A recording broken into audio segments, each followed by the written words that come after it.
Before Art the Clown became a modern horror icon, he was a low-budget experiment filmed in abandoned locations with homemade prosthetics and a director doing his own special effects. There was no studio backing, no major marketing campaign, and one scene was so extreme it defined the film's reputation overnight. Today on Iconic TV Rewind, we're uncovering 20 disturbing facts about Terrifier, the indie slasher that turned grindhouse brutality into a cult phenomenon. Do you need me to wait for you, or...? I'll be alright. You remember how we came in? Fact number 1. Art the Clown wasn't created for Terrifier. Before he ever headlined his own film, Art the Clown appeared in a short film titled The Ninth Circle, directed by Damien Leone. The character later resurfaced in the anthology All Hallows Eve, where his silent presence began attracting attention from horror fans who were drawn to his exaggerated expressions and unsettling stillness. Unlike many modern horror villains engineered through studio development pipelines, Art evolved organically. He was not introduced as a franchise icon, he was a side character who refused to be ignored. Audiences responded to the mime-like cruelty, the theatrical grin, the way he lingered in scenes longer than comfort allowed. By the time Leone decided to expand the character into a standalone feature, Art already carried a cult mystique. Terrifier was not the birth of the character, it was the moment he was unleashed without narrative restraint. Fact 2. The film was made on an extremely small budget. Terrifier 2016 was not financed by a major studio. It was produced independently with a modest budget that forced creative solutions at every stage of production. Rather than relying on elaborate set builds or expensive digital enhancements, Leone structured the film around contained environments and practical craftsmanship. The limitations shaped the tone. Sparse locations became suffocating spaces. Dim lighting concealed what could not be afforded while amplifying what could. The film's grimy texture was not accidental polish, it was the result of working within tight constraints. Independent horror has long thrived on resourcefulness, and Terrifier embraced that lineage unapologetically. Instead of chasing scale, the film focused on proximity, keeping the camera close, the tension sustained, and the violence disturbingly intimate. The lack of studio interference meant creative control remained entirely in Leone's hands, and that freedom is visible in every unfiltered frame. Fact number 3. The director personally designed the gore effects. Unlike many directors who oversee effects from a distance, Damien Leone brought his background in makeup and special effects directly into the production of Terrifier. He did not outsource the brutality to a large effects house. Instead, he personally designed and executed many of the practical gore sequences himself. This hands-on involvement gave the violence a specific texture, layered, methodical, and unapologetically physical.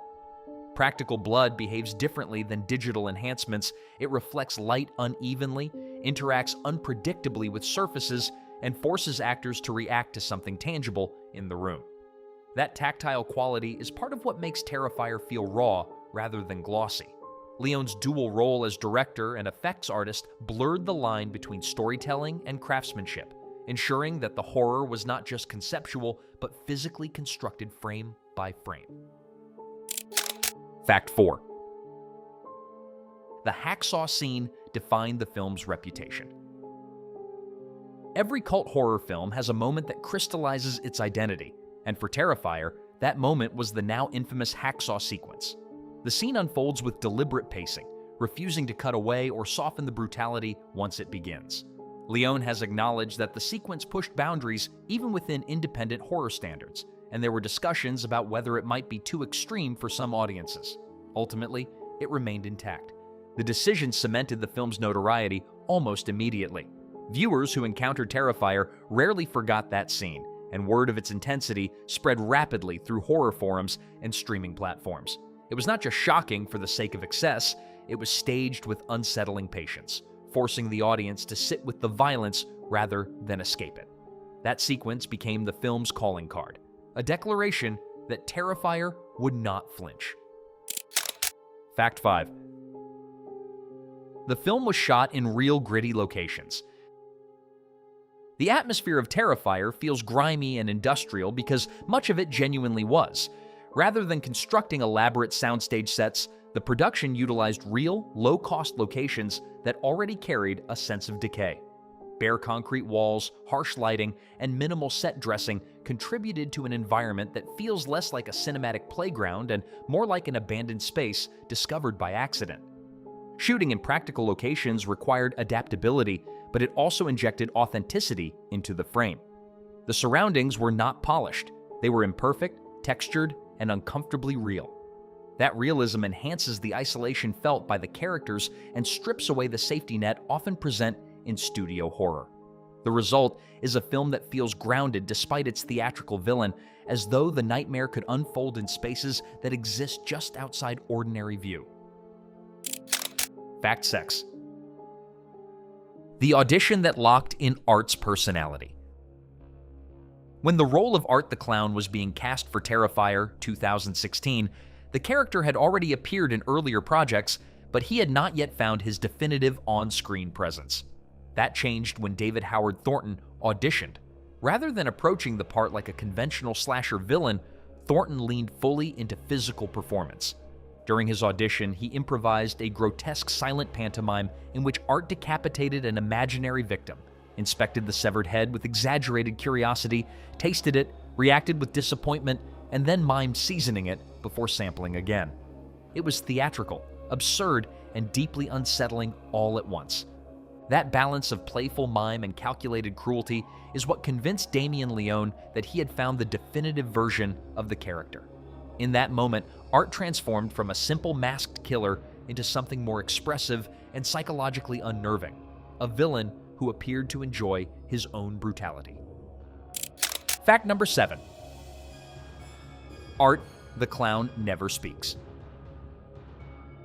One of the most defining creative decisions in Terrifier 2016 was the choice to keep Art completely silent. He does not taunt his victims. He does not explain himself. He does not even scream in rage. Instead, he communicates entirely through exaggerated facial expressions, head tilts, body language, and exaggerated reactions. In a genre filled with killers who monologue or deliver threats before striking, Art's silence feels almost confrontational. It removes motive. It removes emotional cues. Without dialogue, the audience is denied the comfort of understanding him. The absence of speech forces viewers to focus on his physicality. The way he lingers in a doorway, the way he stares just a little too long, the way he seems amused by suffering. That silence is not emptiness, it is calculated presence. And in many ways, it makes Art more unpredictable than villains who announce their intentions. Fact 8. Jenna Cannell performed her own physical scenes. The physical intensity of Terrifier did not rely solely on prosthetics and makeup. Jenna Cannell, who plays Tara, performed many of her own physical sequences during filming, including extended confrontation scenes that required sustained physical performance. Independent productions often lack the luxury of elaborate stunt coordination or multiple doubles, which means actors must remain deeply immersed in the physical demands of each sequence. Cannell's commitment adds to the grounded feel of the film because the struggle feels immediate rather than staged. The confrontations are not choreographed for glossy spectacle. They are tense, messy, and prolonged. That realism strengthens the film's claustrophobic atmosphere and reinforces the sense that Terrifier is less concerned with cinematic elegance and more focused on uncomfortable immersion. Fact 9. Police nearly responded to a real crime scene. During production of Terrifier 2016, the realism of Art's blood-soaked costume nearly created a genuine misunderstanding. While filming on location in New Jersey, David Howard Thornton was outside in full makeup and costume when concerned locals reportedly contacted authorities, believing they had witnessed the aftermath of an actual violent crime. Law enforcement responded to the area before the situation was clarified as part of a film shoot.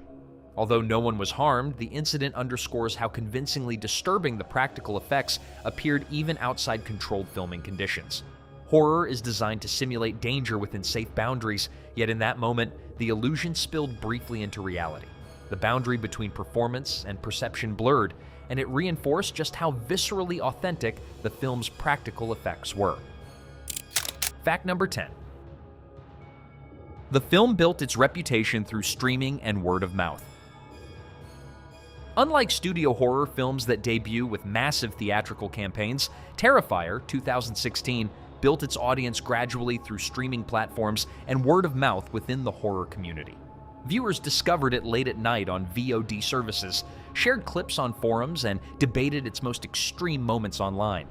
The hacksaw scene became a frequent topic of discussion, drawing new viewers curious to see whether the reputation matched the reality. Without expensive marketing, the film relied on shock value and authenticity to spread organically.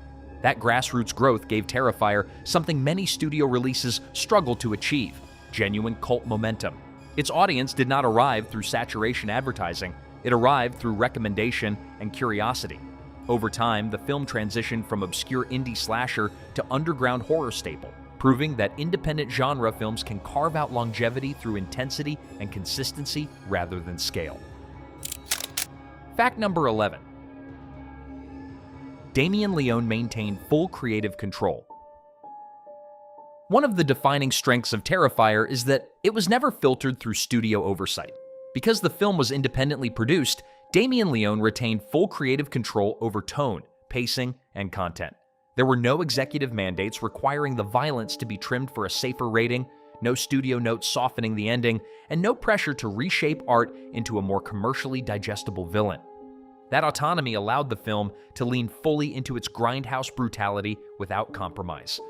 Independent horror has long thrived on that freedom, and Terrifier embodies it completely.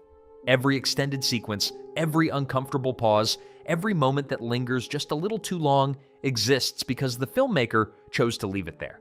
The absence of interference is part of what gives the film its uncompromising edge. Fact number 12. The film was deliberately structured like grindhouse horror. Rather than building toward a complex mythology or layered psychological backstory, Terrifier embraces a minimalist narrative structure that echoes exploitation-era horror.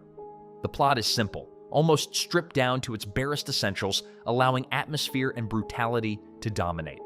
Leone has cited admiration for practical effects-driven horror of the late 1970s and 1980s, where atmosphere and shock often outweighed exposition. The sparse storytelling creates a feeling of inevitability, as though events are unfolding without the safety net of traditional horror logic.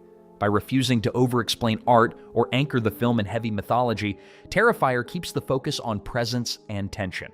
The structure feels less like a conventional arc and more like a descent, steady, methodical, and increasingly uncomfortable.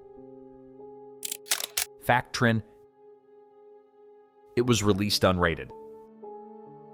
Unlike most mainstream horror films, Terrifier was released unrated, a decision that allowed the violence to remain intact without undergoing the cuts often required for theatrical ratings. While this limited certain distribution channels, it preserved the film's raw intensity. An official rating frequently requires trimming graphic material to meet classification standards, but Terrifier bypassed that process entirely. The unrated status became part of its identity, signaling to horror audiences that it was not restrained by conventional boundaries. In a market where many films are calibrated carefully to maximize audience reach, Terrifier chose the opposite path, prioritizing authenticity over accessibility. Fact number 14. The ending refused traditional closure. By the time Terrifier reaches its final moments, it becomes clear that the film has no interest in offering a comforting resolution. The conclusion does not neatly explain Art's existence, nor does it restore a sense of safety. Instead, it leaves lingering questions and a final image that reinforces the character's unpredictability. That refusal to tie events into a conventional moral arc mirrors exploitation horror traditions, where shock often outweighed closure. The ambiguity surrounding Art's survival and nature fueled discussion among viewers and contributed to the film's cult momentum. Rather than ending with reassurance, Terrifier closes on unease, a tone that lingers long after the credits roll. Fact number 15. The film's minimal cast amplified isolation. Unlike ensemble-driven slashers that populate scenes with large groups of disposable characters, Terrifier 2016 keeps its focus tightly contained. By limiting the primary cast and confining much of the action to isolated spaces, the film intensifies its claustrophobic atmosphere. There are no sprawling subplots to diffuse tension and no safe detours away from the threat. The camera stays close to its characters, and that proximity heightens vulnerability. The isolation becomes a character in itself, reinforcing the feeling that there is nowhere to escape once art enters the frame. That structural restraint, born partly from budget limitations, ultimately strengthens the film's atmosphere and gives its violence a concentrated impact. Fact number 16. The film grew out of a crowdfunded fanbase. Before Terrifier became a feature, Art the Clown had already attracted a niche horror following from All Hallows Eve. That cult attention played a role in helping the feature move forward. Independent horror often depends on grassroots enthusiasm rather than institutional backing, and Leone leveraged fan interest to justify expanding Art into a standalone story. The film's development reflected a bottom-up approach, horror fans responding to a character first, then supporting his evolution into a feature. That organic interest mattered because, unlike studio franchises built around marketing forecasts, Terrifier existed because a small but vocal audience wanted more of Art. The character's transition from anthology villain to headline killer was not engineered in a boardroom. It was fueled by audience curiosity and underground buzz. Fact number 17. David Howard Thornton replaced the original actor. Art the Clown was originally portrayed by Mike Gianelli in earlier appearances, but for Terrifier, the role was recast with David Howard Thornton. Rather than imitating the previous performance, Thornton reinterpreted the character through heightened physical comedy and exaggerated mime technique. His background in stage performance and movement gave Art a sharper theatrical edge, more expressive, more animated, and paradoxically more unsettling. That casting shift subtly transformed the character's identity. The 2016 film cemented Thornton as the definitive version of Art, and his interpretation helped distinguish the feature from the anthology origins. It is rare for a recast villain to redefine a character so completely, but in this case, the change became foundational to the franchise's long-term identity. Fact number 18. The film was shot on a tight schedule. Independent productions often operate under intense time constraints, and Terrifier 2016 was no exception. With limited funding and access to locations, the shoot was structured efficiently to maximize resources. Scenes were carefully blocked to minimize setup time, and practical effects had to be executed with precision because there was little room for costly reshoots. The tight schedule heightened the intensity on set, particularly during elaborate gore sequences that required prosthetic resets and continuity management. Constraints like these often shape tone more than audiences realize. The urgency behind the camera translated into a film that feels relentless and unpolished in a deliberate way, as though events are unfolding without pause. That compressed production timeline contributed to the raw energy that defines the finished film. Fact number 19. The film intentionally avoided explaining Art's origins. Unlike many horror films that build mythology through exposition, Terrifier deliberately withholds explanation. There is no backstory detailing Art's childhood, no supernatural monologue outlining his purpose, and no psychological diagnosis meant to rationalize his actions. Leone chose ambiguity over clarity, allowing the character's motivations to remain undefined. This absence of explanation intensifies the unease because viewers are denied the comfort of understanding what drives him. In horror, mystery often creates longevity. By resisting the urge to over-explain, the film ensured that Art felt less like a narrative device and more like an unpredictable force. That creative restraint became one of the defining elements that set Terrifier apart from more formula-driven slashers. Fact number 20. Terrifier was initially intended as a standalone film. When Terrifier was produced, it was not launched with an elaborate franchise roadmap. It functioned as a self-contained experiment in Grindhouse brutality, expanding a cult character into feature length without guaranteeing continuation. The ending leaves room for speculation, but the film itself was structured to stand independently. Its later expansion into sequels was driven by unexpected cult growth rather than pre-planned cinematic universe ambitions. That origin as a standalone project gives the first film a certain raw sincerity. It was not engineered as a franchise installment, it was created as a pure expression of independent horror sensibility, uncompromising, minimalist, and unconcerned with long-term brand strategy. Its success emerged after the fact, not by design.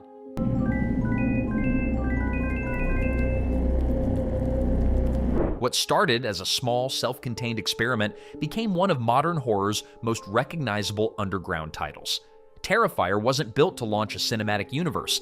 It was built to test limits, creatively, technically, and psychologically. And that's exactly why it endured. If you enjoy deep dives into uncompromising horror and the films that weren't supposed to succeed but did anyway, make sure to like, subscribe, and turn on notifications. Because here on Iconic TV Rewind, we don't just revisit horror. We examine how it was made and why it refuses to die.